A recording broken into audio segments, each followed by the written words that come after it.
Hey folks, over here once again going back to another superhero review. Hope you enjoyed my review of the Batman Superman movie from 1997. The animated movie with Superman voiced by Tim Daly and Batman voiced by Kevin Conroy.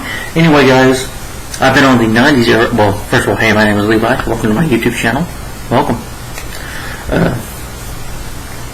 If you love movies, if you're a fan of film, if you're a big film buff like me, then this is the channel for you.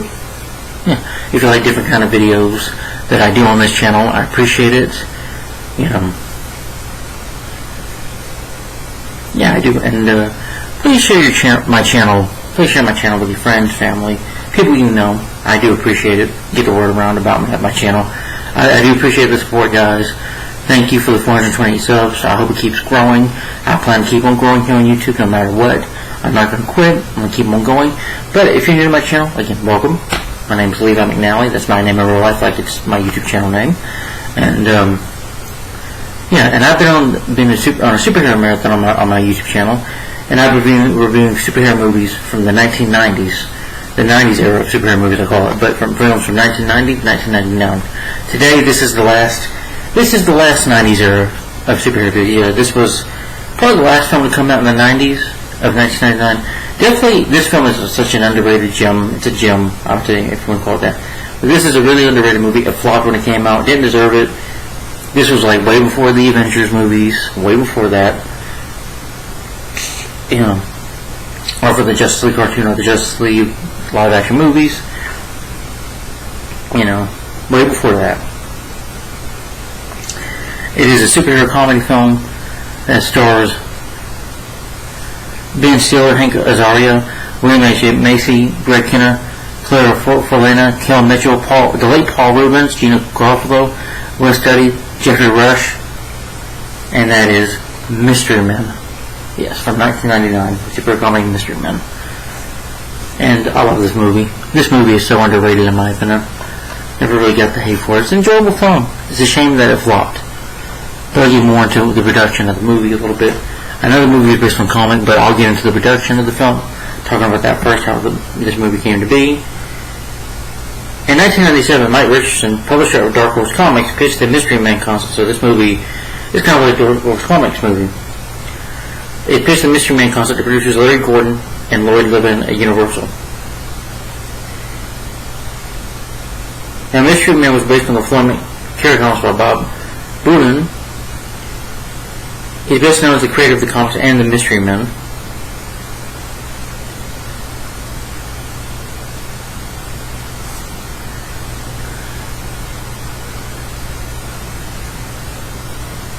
Anyway, they pitched the Mystery Men concept to producers Larry Gordon and Lloyd Levin at Universal.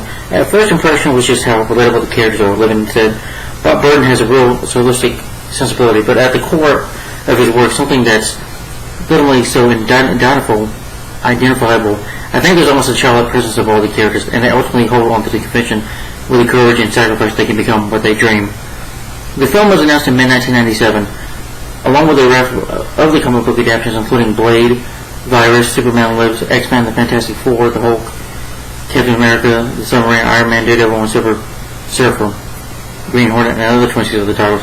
That fall, Danny DeVito was in talks for a $13 million deal to both star and direct, which would have been cool. Again, he's done a superhero movie before. Danny DeVito has. He played the Penguin in Batman Returns. That would have been awesome. I would love to see his take on the movie probably. But negotiations broke down over who would produce the soundtrack. It was a big deal for me. DeVito said, I really wanted it, so I walked away from the project. Ben Stiller was then approached to rewrite the script. I think Ben Stiller is a director. He directed Cable Guy. He's also a filmmaker himself. He was in the Night at the Museum movies. He's done a lot of movies. Along Came Polly, There's Something About Mary, classic, Dodgeball, 200 Dog Story, Starsky and Hutch, Night at the Museum films. So he's done a lot of movies. Yeah, Ben Stiller's a great actor, comedian. He was then approached to rewrite the script and eventually turned it down. I said I didn't want to do it. He explained because it was just too much. It was a huge movie. I'd be taken on. Commercial director Kenan Usher was signed on in April 1998 to direct. Usher had won awards for the Got Milk and Taco Bell campaigns, Chihuahua campaigns. Usher, who had been approached for other films, but he was discouraged when he saw the script for Mystery Men. I thought it was boring, he said. However, the premise was great.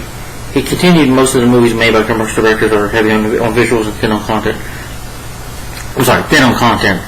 So this director was a guy, kinky, you know.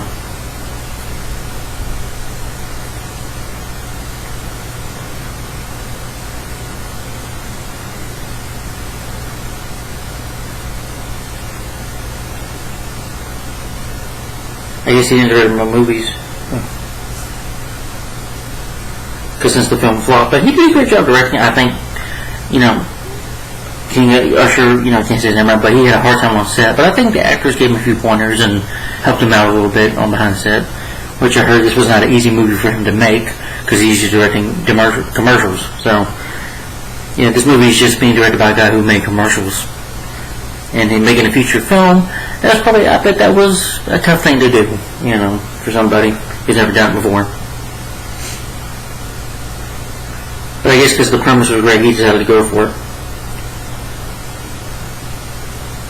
He was very constant of showing that I know how to work with character. Garofalo signed on and persuaded Stiller to appear in the film. I met Kinka, he was nice and funny, and the money was good, so I decided to do it. She said, I had to twist Ben's arm because he was always so busy. Stiller was originally offered the Blue Roger role, but was not interested in playing what he called the nerdy guy again. The minute you start doing the same thing in comedy, people go on, I've seen that, he said. He took the role of Mr. Furious, but explained in the original script he was just angry all the time, but I thought that would be boring. So one of the changes I made that he had the least power. Like if we're a band, I'm the guy who started the band, but who's the least talented. Jeffrey Rush was cast in what was his first Hollywood film in July. So this was his first Hollywood movie. Followed by Hank Azaria, Paul Rubens, Felina, and William H. Macy. Lena Olin was added in August, Greg Kinnear in October to play Captain Amazing, and Edward and Ada Blizzard in November. Another variations for Royal was included. Thing Range and Ben Fong, but I guess they didn't happen. Paul Rubens said, I like the idea. I hadn't seen it before. I love the cast that was assembled by the time I came in. And I thought the script was fun, smart, goofy, all at the same time. Regarding his character, he said, I thought explaining the character was kind of slow. When I saw the movie, it didn't seem like that at all. I don't know what that says. According to Stiller, the script was fluid. The script was being reworked all the time by everybody because everybody wanted to personalize their part and try to make it as funny as possible. So yeah, that was welcome. That was the idea we had going in. Just to give everybody kind of a get together and trying to make it as funny as we could, especially in the context of big action, special effects type movie. You know, a lot of the time we get lost in the specific character stuff, and it's small moments that really we have to work for the whole thing to work. So that's what we're considering as much as possible, and it's good if everyone was on board with that. And you know what I mean. And I think Hank, myself, and Paul and Gina were probably most involved in the process for our characters. We're used to working that way. Usher said we did a lot of unscripted stuff. I let Ben and Gina go. They were totally free. Usher said he wanted the film to look flat like a comic book. I tried to capture reality, but they kept the edge of humor. Shooting began on October 21st, 1998 in Los Angeles, and was completed the following April. I thought it would be quick, but it ended up being a 6-month shoot, Stiller recalled. Bob Burden, who was on the set for the son of the shoot, answering questions that came up about his creations. There were times when we were kind of stumped in a scene, and we asked him what he thought. Lee Burden said, the great thing about the 10 minutes later that we get 30 pages in the fax machine for our 29 pages filled with the lousiest ideas that you've ever read, but that one page of pure genius.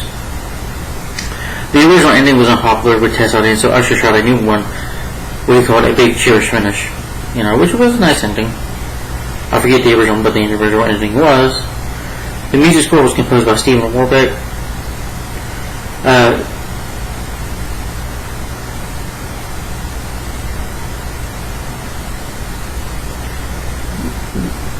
The late Steve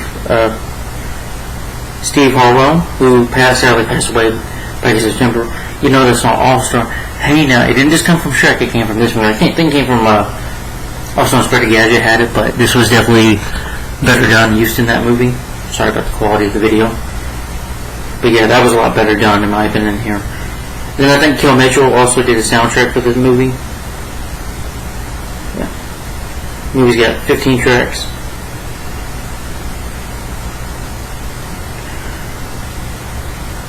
Universal's delayed the film's release one week to avoid competing with the opening of the Blair Witch Project. I mean, this was also a year you had Toy Story 2 come out, so another movie too, like The Iron Giant. Yeah.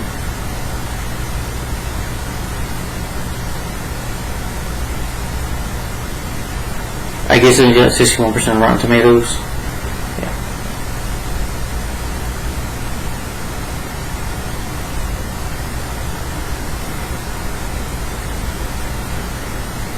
One critic called it a hit and miss affair. A hit and miss.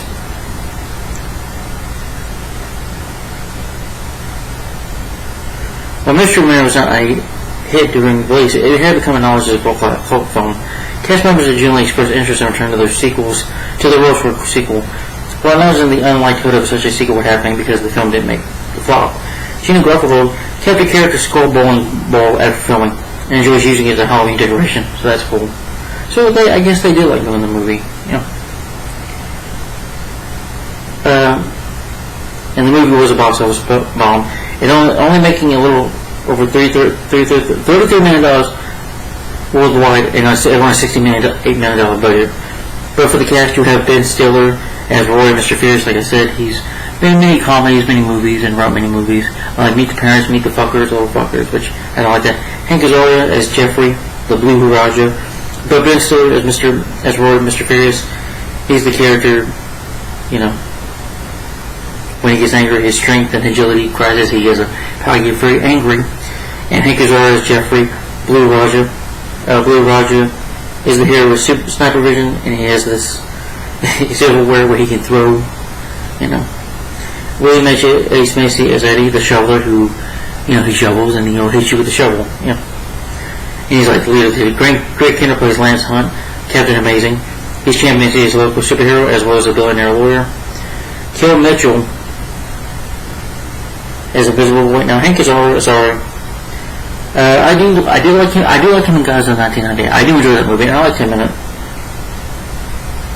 But yeah, Hank Azaria, and he was also with Ben Stiller in Night at the Museum 2, Battle of the Smithsonian, and he was also in The Long Game Pilot. So he's worked with Ben Stiller before. The Smurfs, oh yeah, those movies. No, you don't want to say those movies made money? Are you kidding me? I'm sorry, yeah, I've seen the Smurfs movie and it sucked. And that movie made money, and this flopped. And he, you know, voiced a bad Anastasia, you know. But Hank Azaria, and I think he's worked in The Simpsons, but good actor. William H. Macy, he's done a lot of movies too. I remember him in Jurassic Park 3, which I don't like him in, but I liked him in Cellular, Wild Hogs, underrated movie. Yeah.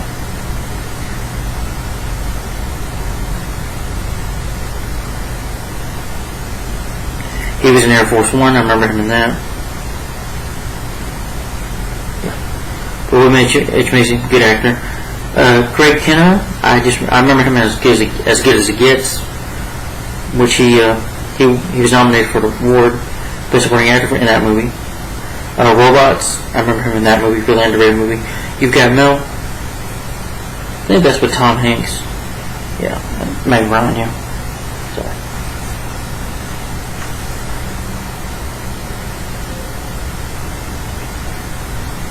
Oh, he was a talk show host in Blank Man.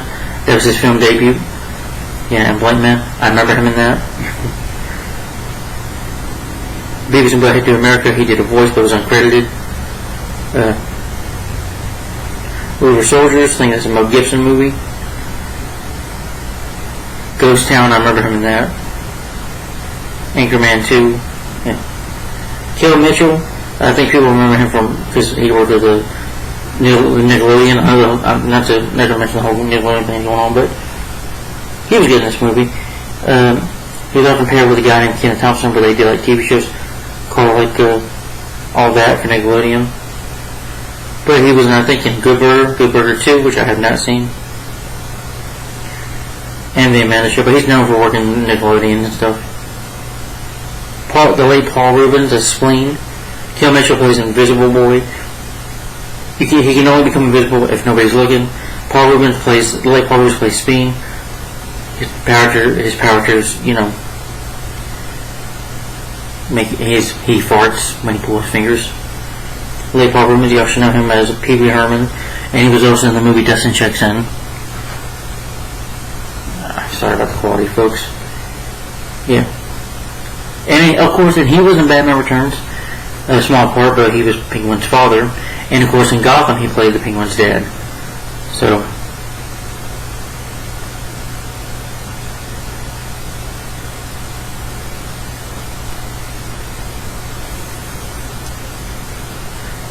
and he voiced a raccoon in Dr. Dolittle.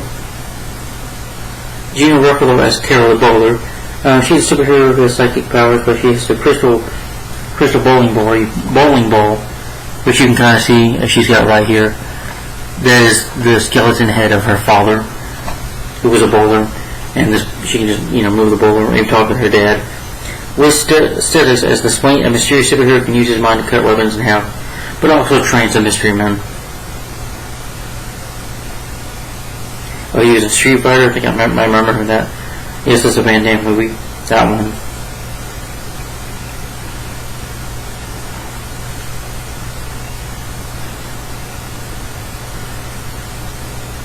Carol Frenia as Monica. She's a waitress, and she's Mr. Freeze's love interest. I remember her in NCIS Los Angeles. Beautiful lady. She was in The Rock. A movie with Sean Connery and Nicolas Cage. Yeah. Good actress. Jeffrey Rush, like I said, this is his first American role. He's an Australian actor, but he's a good actor. He was also basically known for Pirates of the Caribbean, whatever. Playing Captain Hector Barbosa.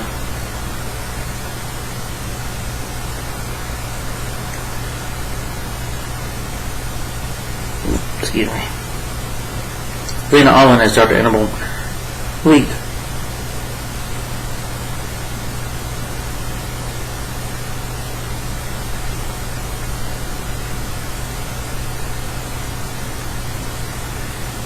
Tom Waits as Dr. Heller, is a mad scientist who gives the mystery men their weapons.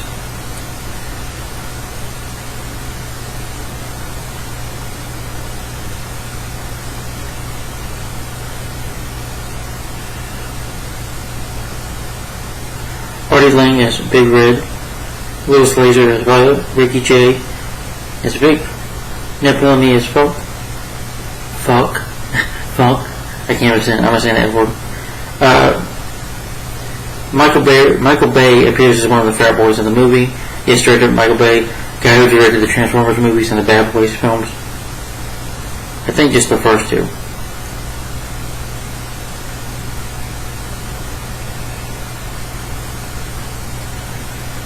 Armageddon with Bruce Willis. Yeah.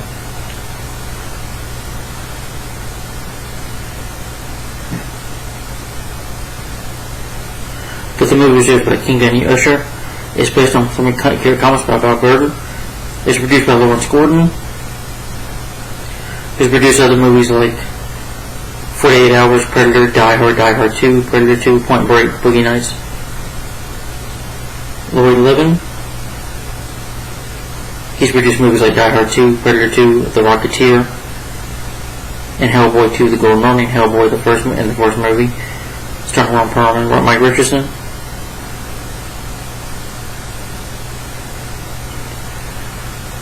Yeah, he was producer.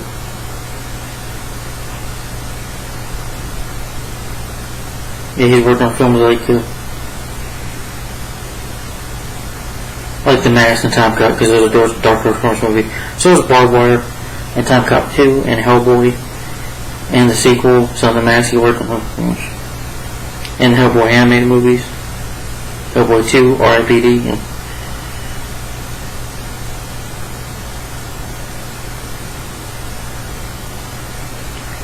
They're making another Hellboy movie? I didn't know that. From what I heard, that was 2019. From what I heard, that movie sucked, but, spraying it up. This one is by Stephen H. Brown. They did films like Citizen Animals, Fire, The Untouchables, Hoffa, Mission Impossible, the first one, Snake Eyes, Father's Day. The editing is by Conrad Buff. They did the films like Raise the Lost Ark, E.T., Poltergeist, Return of the Jedi, Ghostbusters, Spaceballs, Short Circuit 2, Terminator 2, Judgment Day, True Lies, Species, Dante's Peak,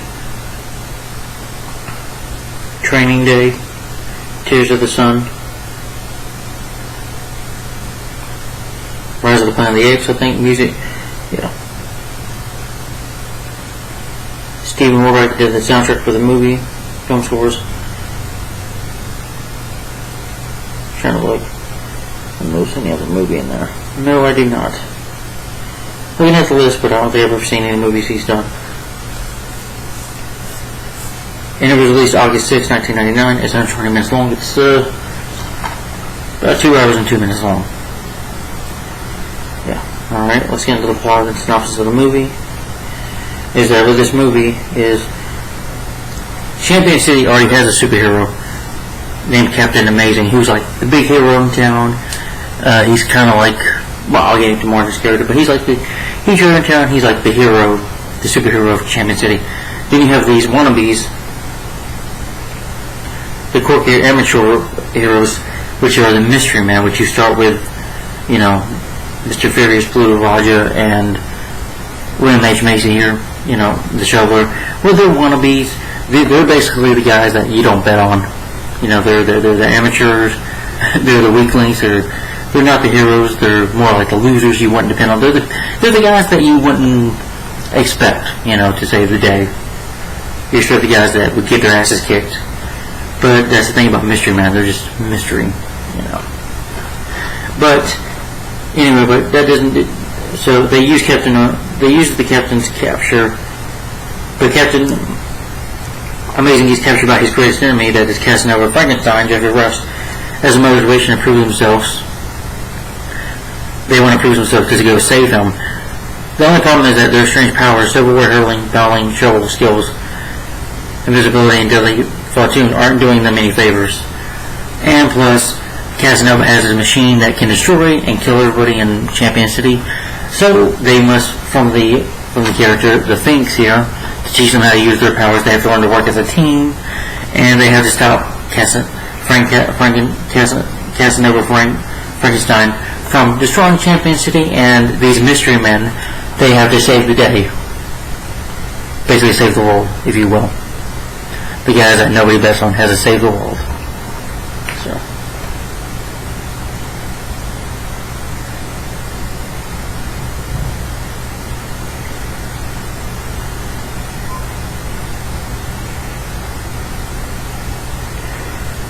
Yep, but that's the plot synopsis for you. That's what Mystery Men is about. It's about superheroes who are amateurs. They're the guys that you don't depend on. You know, they're the ones that get their asses kicked and think they're superheroes, but they're really not. But that's the concept of it. You know, that's part of the joke of it. It's a comedy, but it's still a superhero film, so it does count as a superhero movie.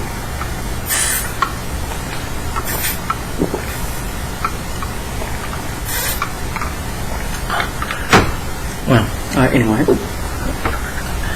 the movie opens up, you know, with the Mystery Men. So I'll get the movie itself right now. Talk about the film itself. Mystery Men opens up with the title Mystery Men. Good music.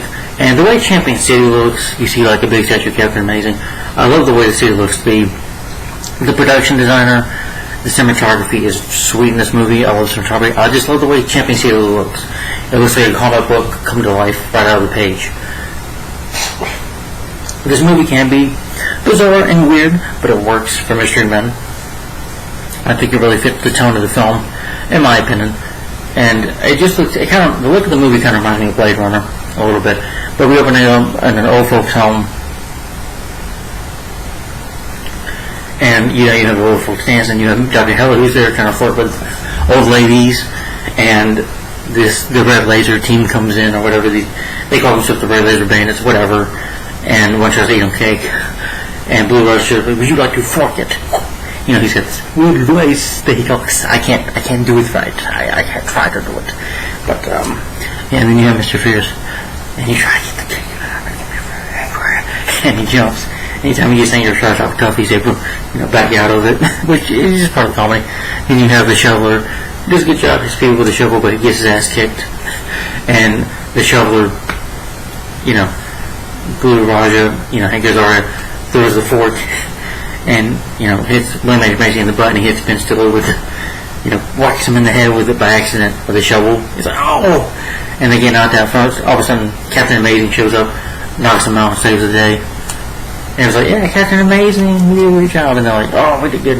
And, you know, Blue Raja and the Shoveler go up to him and say, you know, we're fans of you, we're big fans of you. We'll guys keep up the good work.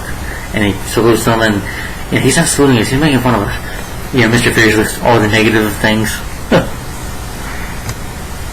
And they say goodbye, Captain Amazing. He's got his sponsors like Pepsi, and they're saying, well, his sponsors have ran out though. Like him on the elevator, they're walking out. These two cops are making fun of them, and Mr. Fierce is like, "Don't make me mad. Don't do that." And he says, "Well, what are we gonna do about it?" And he turns around and he's like, "I'm a powder cake right now." And then the cops get up and like, "What are you gonna do about it?" He's like, "I'm gonna kick your butt." And he's like, the cops are like, "Boom!" Amateurs, get out of here. But since Captain Amazing, his sponsors are gone, his publicist says, "I'm a magician, I can't do all that work for you." He's like, "Well, we need a big villain. We need a big villain." I was like, "Well, you got rid of all the big villains," and he wants to keep on with his sponsors. He loves his popularity.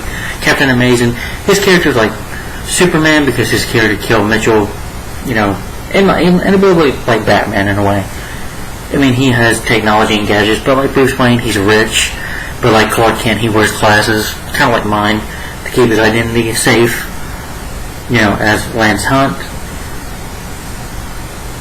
But this would be like if Superman and Batman, we're doing it for the attention. And that's what he craves, attention. He loves the fame, fortune, he gets out of it. And then, he's like, "I need somebody." And they mention Frank Casanova. Casanova's been locked up for 20 years in the nut house. And he's like, he just had those eyes, It's like Kevin Amazing. Well, unless he gets released, and then Amazing.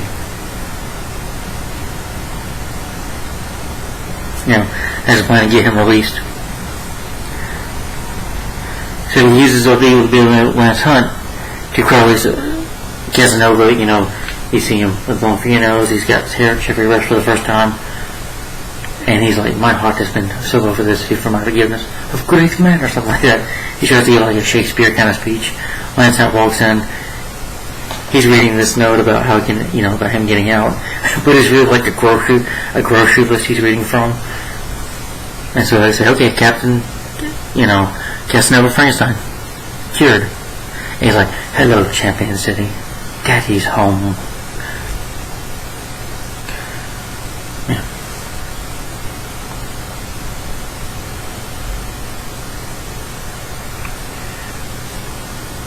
Yeah. But then we get back to the heroes our amateur heroes we're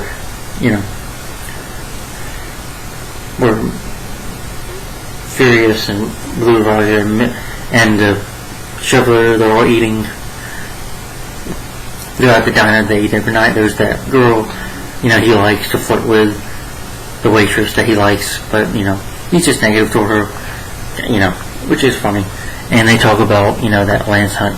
He is the character that they say, well, he's Captain Amazing. And it's like, well, he can't be Captain Amazing. He can't see. He takes this is how he transforms. I'm like, it wouldn't make sense because he can't see. But that's funny. And they talk about, what, if you wouldn't messed up, Blue Roger, Jennifer, if you didn't mess up, so it's my fault that my fork landed in your butt and then shoved him, so that's my fault. I see. He tries to, make a fork joke with the waitress. Then they leave that night. Then they see the Disco Boys, Tony P, and they're like, "What's Tony P doing out?" He hasn't been seeing him well, and he thinks they're up to something, so Roy wants to follow them, but Shoveler and Blue Roger just want to go home.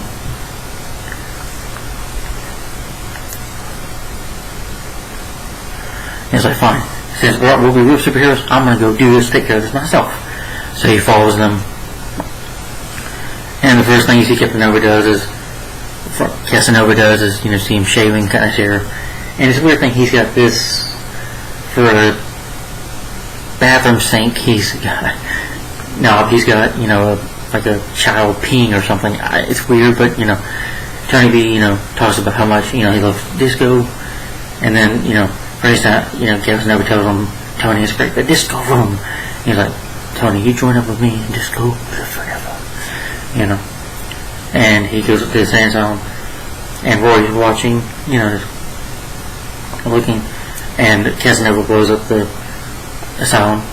He's like, why would the crazy man blow up the crazy place? I guess to say get revenge, because he's probably been there so many years. And there's a psychiatrist there that's actually his girlfriend, but he blows the place up. Captain Amazing shows up, and him and Captain Amazing have a talk. He's like, I know who you are, Lance. He's like, can you take the weapons off of yourself or whatever? He's like, we just know each other so well. They still have a conversation. You knew that I knew that. I knew that was going on, that I knew, and if I knew that now, I would know this soon. Okay. But Amazing, because he's like, oh, it's a pen.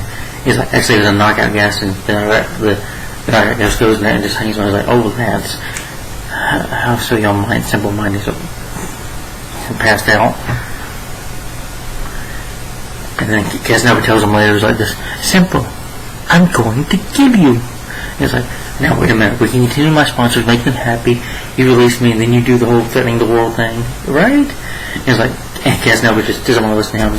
He's going to kill Amazing for, I guess you can say this is all about his revenge. Part 1 was about, I guess, revenge, blowing up the asylum. 2 was capturing Captain Amazing, and 3 is building this machine that will destroy Champion City, I guess, to get his revenge.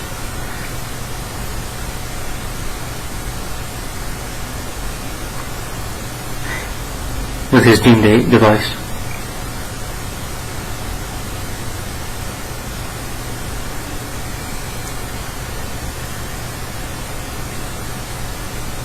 With this Doomsday device, the Psycho for later, I can't say it right, but it can bend reality.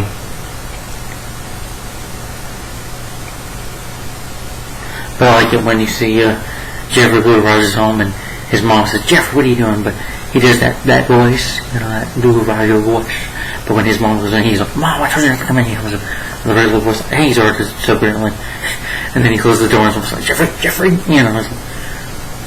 get out, and he sits on the floor, and Hank, and when Macy goes home, and, I guess there's been a joke that his wife was black, which is fine, an international couple, that's cool, But I remember that lady, she was in, I think, an episode of Fresh Prince of Bel-Air, a couple episodes of Fresh Prince of Bel-Air, John Will Smith. She says, you need to get back to her. She's like, honey, look, tells woman, and she says, I was like, she's like, you're just a plumber, man, you're a shovel man, and that's all you'll ever sadly be. And the kid's like, I believe in you, Daddy. He smiles, and she's like, don't encourage your father. But I like it when Roy goes home to the junkyard where he works, tells this lady, I forget the name, she tells him, you need to junk that truck. He's like, I don't want to junk it. I have no parts. Maybe if you give me the spare parts, like, just junk it.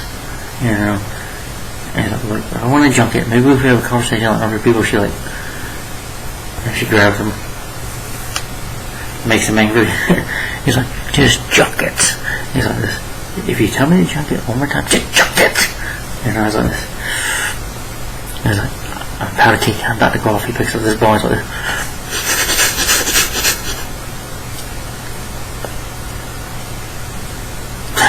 That ball, racquetball, just caused you a lot of pain. Just junk it, you miserable cuss. And he goes to junk it. Then when he hears about Captain Amazing going missing, he tells Blue Roger and them later about it. Then they go do something, so they try to go save him. But they face Tony B and his Disco Boys, and they get their asses kicked.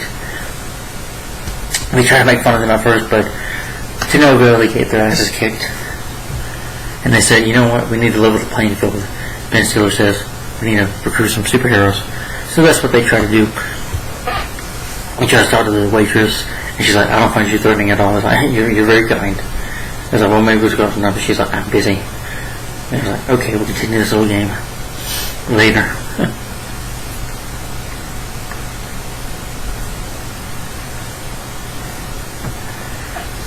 First they go meet the Invisible Boy, Kel Mitchell. And I liked it when they first met him. He's like, hey, I heard you guys do the tryouts. And then, they walk in the room. I thought it was funny when he said, hey, Dad, Kel Mitchell. hey Dad, I'm going to go in my room with 3 strange men, okay? And his dad's just reading a book, paper, and doesn't care. And he tells him, he can only turn invisible when nobody's looking at him. But, Ben Stiller's kind of like, kid, look, we're about to go get Casanova. We don't want to put you in danger. He's like, guys, please tell me what you have a dream. He gives them this silly, you can't picture, he has those sad looking eyes that, intrigue you. And of course they bring him in on the team. Then you meet Ray Paul Rubens. You see the spleen. And, he's like the relationship. I can't do it right. Paul Rubens did it perfectly. He's like, pulling my finger. Goes on, he's like, and and he makes some people pass up, so like, okay, be part of the team. He's like, you guys have my feelings because you ignore me. But they know him because they're annoyed by him. So they decide to have these tryouts at his house. Like at William H. Macy's house, and his wife is like, if somebody throws in my pool, I'm divorcing you. And what I have to put up with. And then they meet a guy who calls himself the Waffle Man. And then the pencil man and his pencil kid son. And then a ballerina man who they thought was like, oh yeah, interesting. But he just started doing the ballerina, like, okay. And P.S. girl, I can only 4 days a week. Is that a problem? No. Whatever. That was funny. And they just, like, next, but the tries don't work. They're upset. Then you have the bowler, showing up.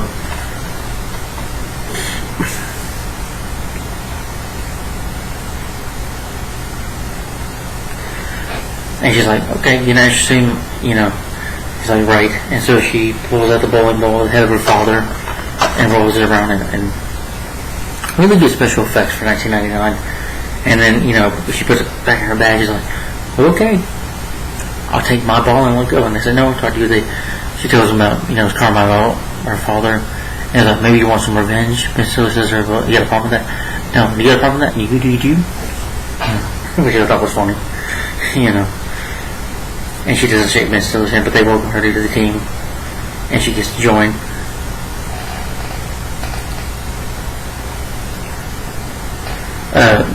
Eventually the team goes to Frankenstein. They find Frankenstein his limo, him in his limousine.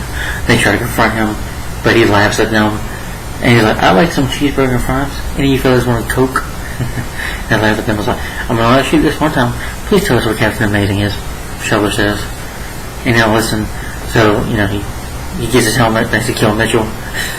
And when Ben Stiller, Mr. Fish jumps on the shark, just beats on it. Trying to rip her, like, oh no, just jump.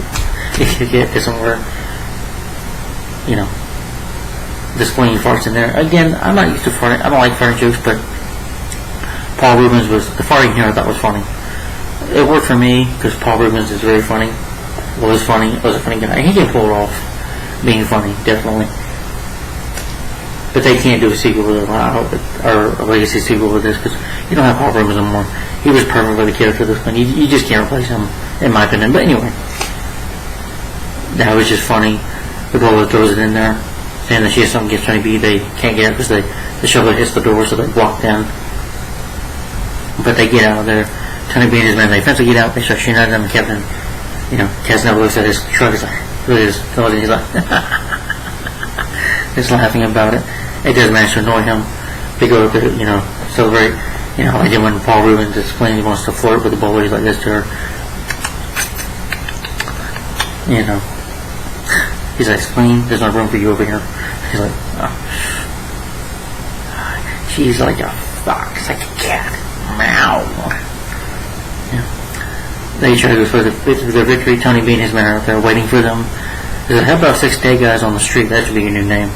And they're going to shoot them until the Spleen shows up and says they teach them, brings them to like the campsite or whatever. You need to learn how to use your powers. But Ben Stiller, Mr. Furious, doesn't want to do it.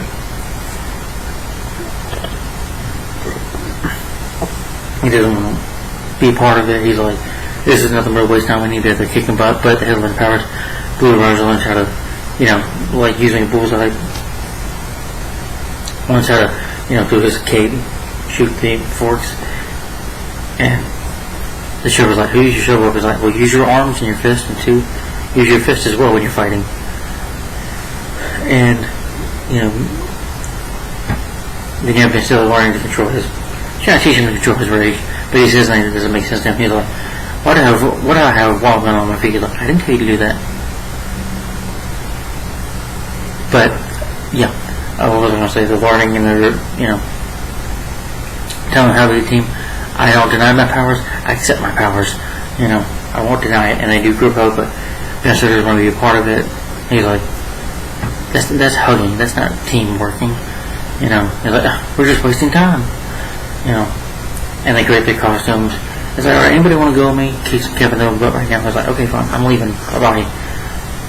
And it's like, why don't you go marry him? You know, Sugar and brother almost argue, but, you know, you see where we're going to. At the diner, the waitress says, you feeling alright with your friends, you know? Your posse, when you follow the group, you know.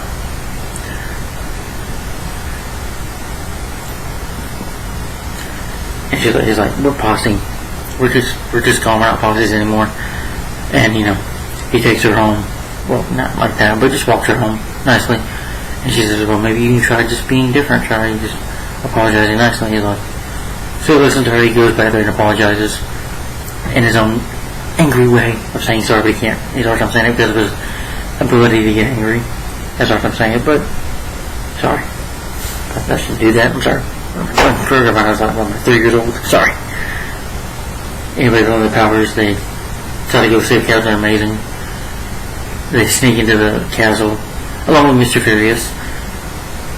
You know, kill Mitchell, Invisible Boy, and Spleen are watching, and then all of a sudden this skunk comes and starts humping on Paul Rubin's foot, which is a little funny though when they're like dancing. You know, you got this weird music going on. They try to say Captain America's like, where's so dark in here? Where's he at? It's like, morons over here. It's like, go over there and flip the switch. Blue Rush tries to have a conversation with him. And like, would you just go away? And he's trying to tell him, just push that button and the lever on your right. And I'm like, thank you, boy. You know. Alright, flip the switch. The same second switch. No, flip it. And then Captain Amazing loses his temper with him. No twinkle toes. Whatever he says, there's no switch. There's no redo. Flip the switch. Lady, flip the switch. Lady, flip the switch. Moron, lady, you're a moron. Don't call me a moron. Don't call me a moron. Thank you. Moron, you're a moron. And the Blue Rose is like, oh my god, for sakes, I'll do it. I'll take care of it. I'll do it. Blue Rose goes now. And Blue Rose accidentally kills him. You know, the machine goes off. And you see what the effect does to his body.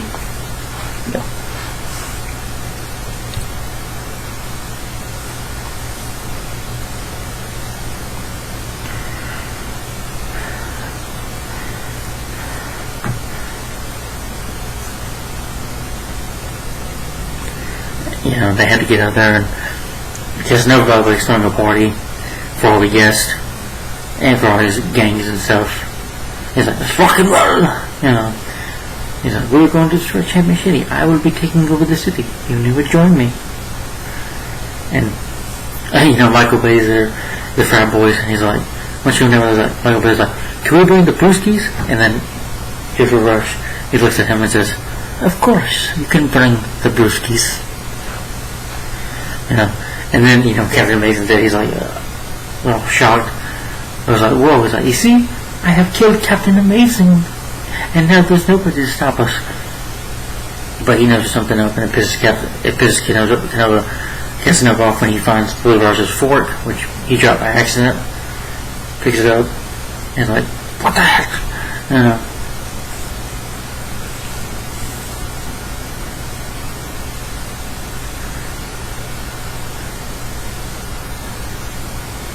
But they talk about that they, you know, need more than so they might need weapons, and then they remember to the hell of who they met earlier. They go to him. First they think, okay, well, this ain't gonna work. Until he shows them like a green grenade. You know, they can, you know, roll you like a tornado. Here's that to this plane. You know, you have it's not a flamethrower, it's called a flamethrower. When they throw it at them, you know, Spleen and Bully get into an argument and like, should apologize. You know, they're like, no. It's okay. But they take these weapons, which are silly weapons, but they're good weapons for them to use. And then they have an assault vehicle, which they use to create for their superhero car, I guess you can say.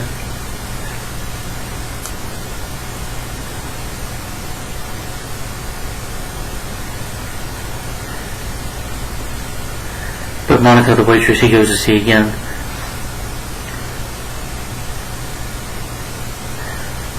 They all say, goodbye to loved ones. Hank Raza, Blue Raza, Jeffrey says to his mom, he's like, I'm just taking some for his mom. I am a superhero. He's like, Jeffrey, I'm proud of you. And she gives him the silverware, like, this was your great-great-grandmother's. He's like, Jeffrey, do the voice. And he's like, and he gives his mom a hug and gives her a kiss when she gives her a hug. That was a sweet moment. And then, William H. Macy goes to his family, tells his wife, I'm leaving you if you don't stop this nonsense. We'll see, there may not be a home to come to. Then he puts the hat on, and then,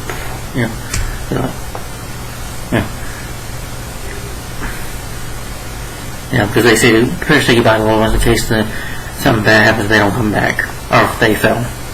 Just to say goodbye to loved ones.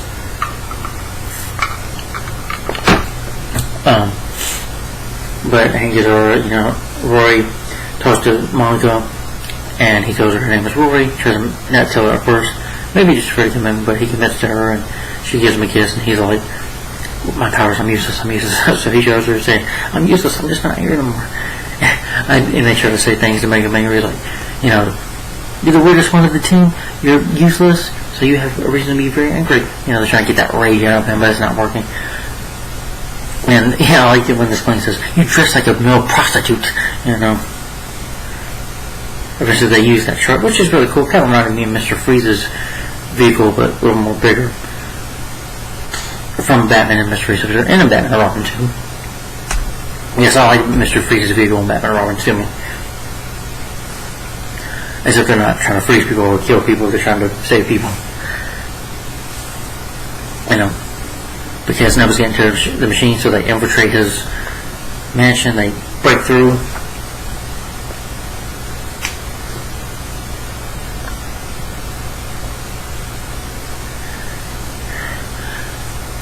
Well, they break in at first, they smash it through the core. Invisible Boy tries to open the hatch and look, but they're getting shot at. But they use the magnet, that other helicopter on there, it works, knocks one guy out, so they all run to this door. And gets them push the button. One guy, they see, with his pencil, like, wait for me, and it disintegrates him, it just kills him. So Invisible Boy has to go there. And again, I like their updated costumes. They have these, their costumes look really cool when they go for the final battle with Casanova. But you see them all put up for good fights. Invisible Boy able to use his ability. He turns invisible, turns the machine. Like, I did it, but he's naked. You don't see him naked. He covers up. He's like, if you might, Gene Ruffalo said, can't say her name. Bowler says, you might want to put some pants on, put some boxers on if you're going to keep fighting crime today. So they go fight crime. They shoot them with the, machine gun. Well, not this. It's not a gun. That's what's it called? The short, the shrink weapon, the shrink machine, but it shrinks your crotch, or where you go to a woman or man, it shortens that, and they're like, and they put they shoot the flamethrower on one of the, gangs, on this rapper group, and they start fussing at each other. There's a cool moment with the cello though, and he's fighting some guys, he's, knocking down with the cello, which is cool. That one of, I guess Tony B's right-hand man, fights with him a bit. He's like, come on, show what we're going to do. He's got like a stick. He gets the shovel out of his hand. And he's like, the shovel has like a little shovel. Walks him and then punches him. And then picks up the shovel, knocks him out with it. And that was a cool moment for him. I think he got the coolest moment in the movie, fighting with that shovel, this plane and Invisible Boy getting shot, and he uses his powers to, by pulling his fingers, the shooters farts at them, And they shoot him in the ass. He's like this, medicine, medic, my ass, my ass, my ass, my ass. You know, which I thought was hilarious. And after doing the floor, he goes, spleen, passes out. Blue Roger can, shoot him forcefully and stuff. Eventually they face Casanova himself, and he's like, do what he says, listen to him. And this encourages him to get angry, back in that anger rage. He's trying to, climb off the wall, because, Casanova has set the stairs that they can't get up on with electricity. He's like, see, I kill my own men. I don't play by the rules. But he's able to do it thanks to Roger. Going up there for him. He's like, are you going to fight me? He's like, Casanova is it long fingernails. Sorry. But he's able to fight him. He's like, you really make it rage to you. I was like, we've heard this before. No. Rage. Really? Taking over. When he grabs his finger and knock him down, Beast comes on, punches him in the face. Hits him. He's like this. This guy throws him in the machine and kills, and Casanova dies. And Bowler, forgot to mention, she gets the revenge of her name, but she's like, you know what, I'm not going to kill you, because maybe I'll finally go to forgive you, but my father, Carmine, is not so forgiving. Carmine, the book, the skull kills him. Yeah, and she can talk to her father in that head, too. But anyway, back to Mr. Furious has an awesome moment where he kills Frankenstein. He says a great line in the movie. He's like this, catch you later, freaking puss.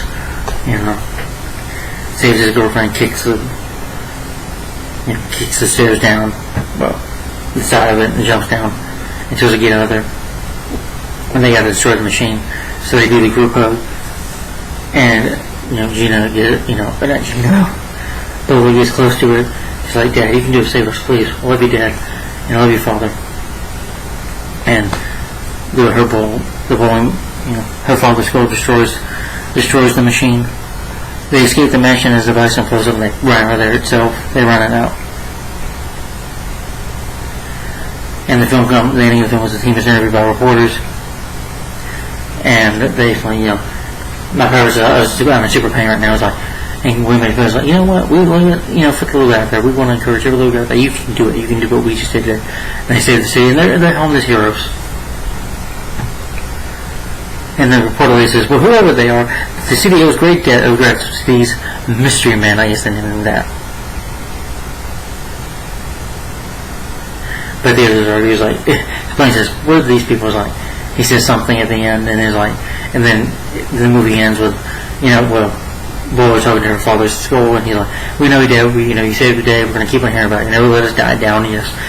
And the movie ends with them just walking and becoming heroes, becoming the mystery men, and then they all start playing by Smash Mouth plays, and then the end credits roll, and that's Mystery Men. Yeah. I'm going to read some quotes from this movie really quick, y'all. Before I give my final opinion on this movie.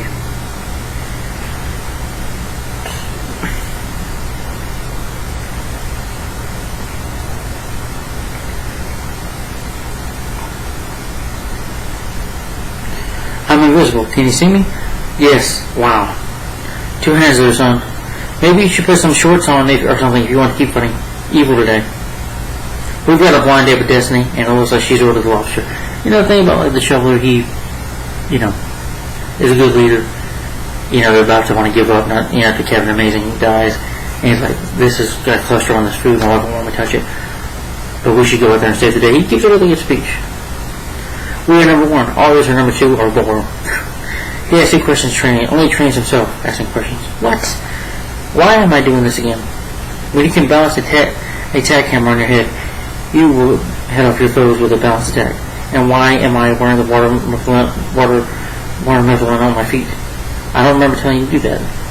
Sorry, but I'm to understand you. I know your father's school instead of that boy for bowling.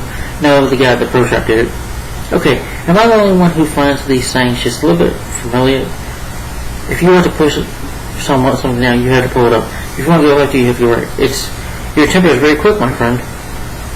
But until you learn to master your rage will become your master. That's what you're going to say, right? Not necessarily.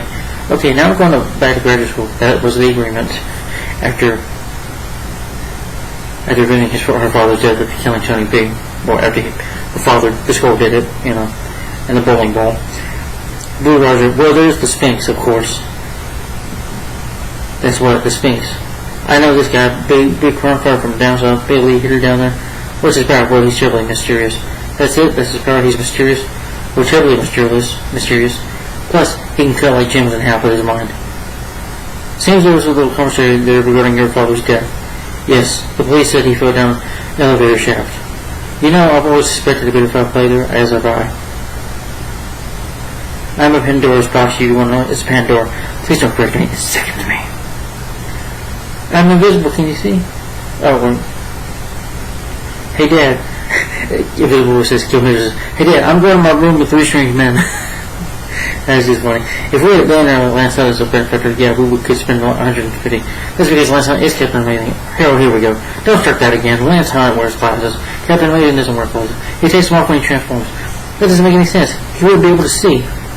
Then he tries to, later on when they're trying to save Shoulder, pins it down. I was like, are you, do you know Lance Hunt is like, that's me. He's like, no, I'm just kidding. I get that a lot.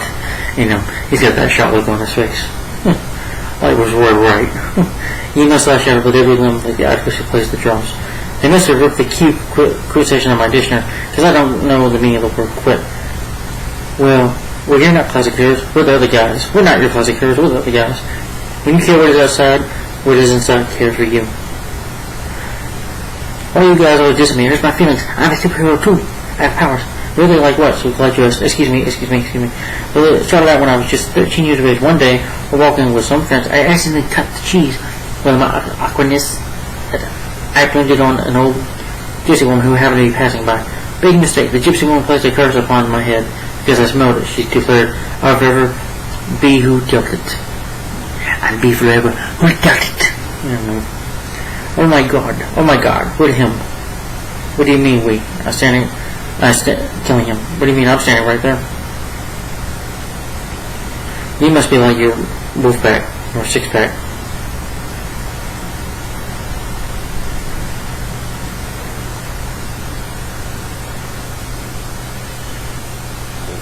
There's a lot of good dialogue in here. Anyway, to get my final opinion on Mystery Men.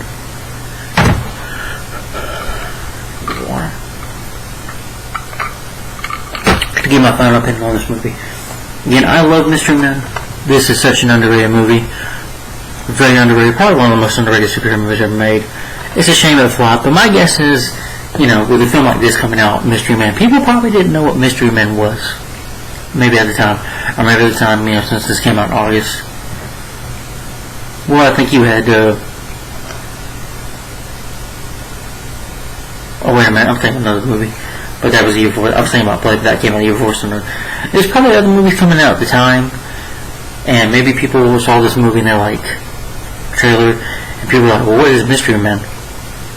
People probably didn't know or didn't pay attention to it.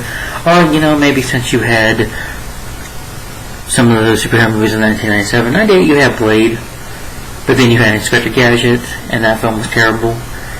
So, Blade made money, but I guess, people might have known that was from Marvel, Blade became a big huge hit, but I guess Mystery Men, I guess it just didn't really cut with the cheese with people, if you will. Or people just back then didn't have no interest in seeing it. Or, word of mouth is that it wasn't that great of a movie. People didn't know what kind of movie it was. I guess people just saw Mystery Men. When you look at the, the trailer or the poster, people were like, what is this movie? Maybe that's why. Or, like I said, it could have been other movies in 1999 coming out this time that people just didn't have an interest in seeing this film. That could have been, I don't know. Or why it flopped. But it has become a cool film, and I see for a very good reason. It does have to be a story, because the Mystery Men, they're the guys that you don't depend on. They're the other guys. They're not the big classic heroes that gets a warm welcome. They're like, okay, nah, you're not wasting your time on that. They're the guys that will eventually get their ass kicked. But they're, let's just say the butt end of the joke, that is, the joke of the movie, is that they're the guys you won't depend on to save the day, and they do. But the concept here is really good. The story is really good. The cast is really good. Ben Stiller, is great and very funny as Mr. Furious. He's my favorite character in the movie. A lot of funny ones. And Kazorya does a great, fantastic job as Ludo Raja. And William H. Macy is a shoveler. He's awesome. He does a good job. He's like the team leader. Does really good. I like Paul Rubens is great. I can't complain about him. He's funny. Kel Mitchell was funny. And Gina Ruffalo as Carol, the bowler. She's fantastic. She does a really good job. I think the cast is really good. Yeah, you feel bad for these guys, even though they're not heroes. But, at the end, I do find myself rooting for them at the end of the day to save the day. And they do. And Jeffrey Rush did a great job as the villain. This movie does have weird and bizarre, but it's very funny. Okay, I'll get to some problems. Before I get to that, though, Genka Escher, I thought, did a great job of writing. It's a shame he didn't do another superhero movie. But I guess it wasn't an easy shoot for him. So maybe that's why he went back to commercials. Maybe it just wasn't, it was a hard, he's never made a movie before, so maybe it was difficult for him to make a film like this. But then you have, producers do a good job, the writing, everything's good. The cinematography, I love the look of the movie, Question 9. The way Champion City looks in this movie is fantastic. Look at Blade Runner. It's just like, wow. Totally, it looks great. The editing is good. I mean, the editing can be a little fast at times. The music score is really good. I completely remember, but All-Star, that was not for sure. This from the movie. I love that song. Kel Mitchell's song is good. All-Star, good soundtrack. It is 2 hours and 2 minutes, 120 minutes long, but it doesn't feel like it. You feel that pace a little bit. But I thought the pacing was fine. I get it of telling a story. You see these guys becoming heroes throughout. I want them to become heroes. Let them become a team. And I like these characters, and the comedy works. The humor is good. The special effects are good. Now I get to my problems just really quick. Sometimes the humor, like Mr. having watermelons on his feet, weren't funny. And then Paul Rubens getting humped by a skunk. That was weird. Didn't really care for that. Some of the beginning with the old, the old folks home was just weird. But a lot of the humor is funny as well. I like when he says Dr. Heller, he's like, we'll come and visit you people. So I was like, no, I'm, representing Dr. Heller was a good character and a good villain. Michael Bay did a good job for his small part in this movie. And it's just a fun, entertaining superhero movie. It's a good story.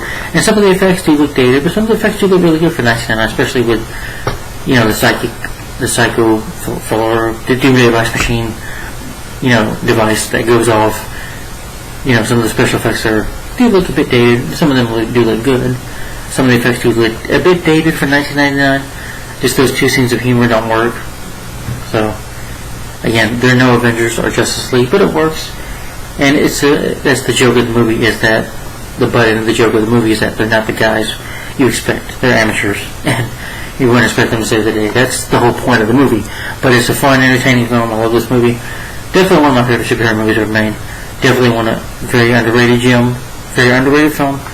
Very underrated movie. One of the most underrated movies ever. One of the most underrated superhero movies ever, in my opinion. But it's a fun 90s flick.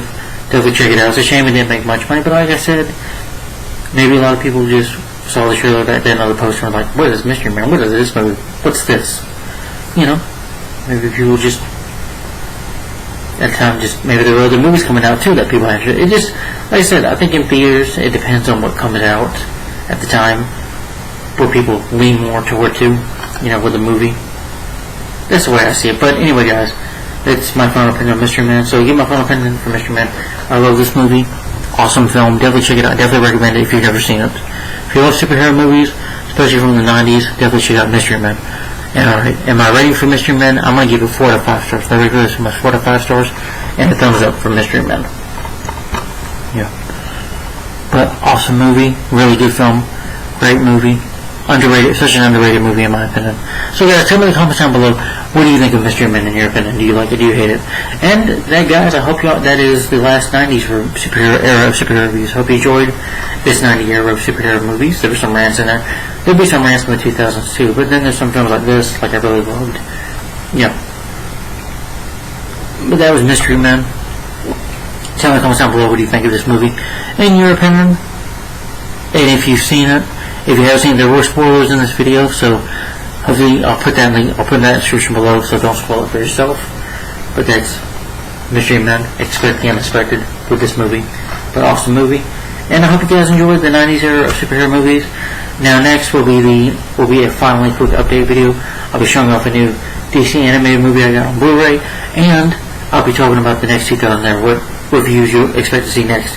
And now that on my channel, I'm going to be on the 2000s era of superhero movies. That'll be superheroes that were 2000 to 2009. And there's going to be one TV show I'm going to talk about too. Yes. So expect another TV show collection video eventually. That will come down to it. But I'll get to that when I get into that finally quick update video. So anyway, guys, tell me in the comments down below, what do you think of Mystery Men in your opinion? And I hope you enjoyed these 90s era superhero reviews. I had fun doing it. And I'll have fun looking forward to the 2000s movies. Yeah, I know I'll have to review some other crappy movies too, but then, films that are superhero movies. And, we'll get more into that later. But that's Mystery Men. So guys, tell me once again, what do you think of this movie? In the comments down below. Sorry, just burping a little bit. But what do you think of this one down below? Thanks for watching, guys. Like, comment, and subscribe. And please share my channel. I do appreciate it. Share it with your friends, family, your relatives, your buddies, whatever, if you're watching this video right now. And if you enjoyed this video, and if you enjoyed movies, like I do, if you love movies, then this is the channel for you. So thanks for watching. Like, comment, subscribe. Pull my finger. No, I'm just kidding. Thanks for watching. Bye-bye. And have a good day. Catch you later. Bye-bye. Bye. See you in the finally quick update video. Coming up next. Bye-bye.